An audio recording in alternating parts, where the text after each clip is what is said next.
jealousy, the green-eyed monster. It's a feeling that is overwhelmingly associated with a negative connotation.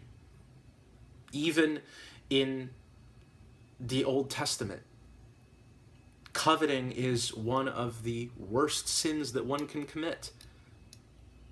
But I don't know that that's necessarily true. As an actor, I've been privileged to work with some incredibly talented individuals. Individuals that possessed skills and abilities that I myself did not. And it's from knowing them that I was able to know that these things were possible to attain. And to be able to speak with them, find out how they gained the knowledge that they had, what reading they would suggest, what places they sought out training. I found it incredibly helpful in my own career to be able to see something that someone else has that I don't, and find a way to go out and get that. Where things become dangerous is when you believe that you deserve it. The speech we're going to take a look at today is from Cassius in Julius Caesar. Let's go ahead and take a listen, and then I will sort of break down some of my feelings about this. I know that virtue be in you, Brutus, as well as I do know your outward favor. Well, honor is the subject of my story. I cannot tell what you or other men think of this life, but for my single self, I had as lief not be as live to be in awe of such a thing as I myself. I was born as free as Caesar, so were you. We both have fed as well. We can both endure the winter's cold as well as he. For once upon a raw and gusty day, the troubled Tiber, chafing with her shores, Caesar said to me, "Darest thou, Cassius, now leap in with me into this angry flood and swim to yonder point?" Upon the word, accoutred as I was, I plunged in and bade him follow. So indeed he did. The torrent roared, and we did buffet it with lusty sinews, throwing it aside, and stemming it with hearts of controversy. But ere we could arrive the point proposed, Caesar cried, "Help me, Cassius, or I sink." I, as Aeneas, our great ancestor, did from the flames of Troy upon his shoulder the old Anchises bear, so from the waves of Tiber did I the tired Caesar. And this man is now become a god, and Cassius is a wretched creature, and must bend his body if Caesar carelessly but nod on him.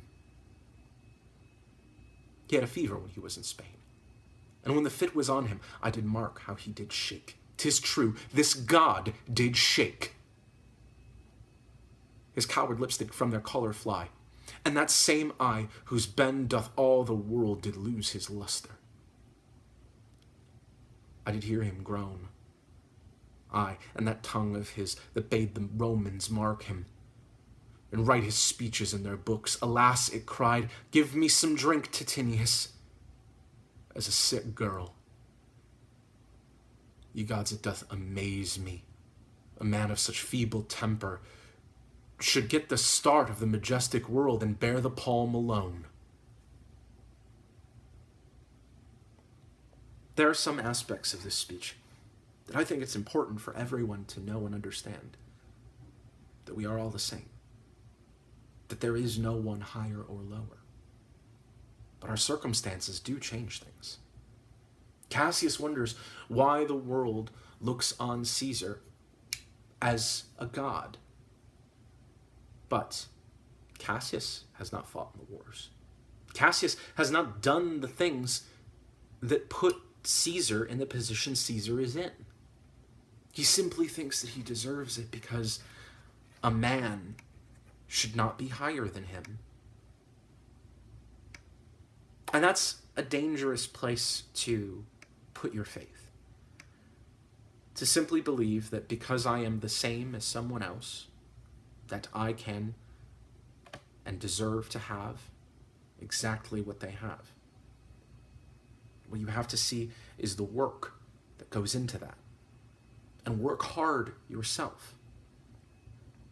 There are people who have much more to overcome than others. People who get a leg up. But none of this is unachievable. I hope that that's some sort of a takeaway as I deal with my own jealousies once again. Thank you so much for joining me. Until tomorrow, cheers.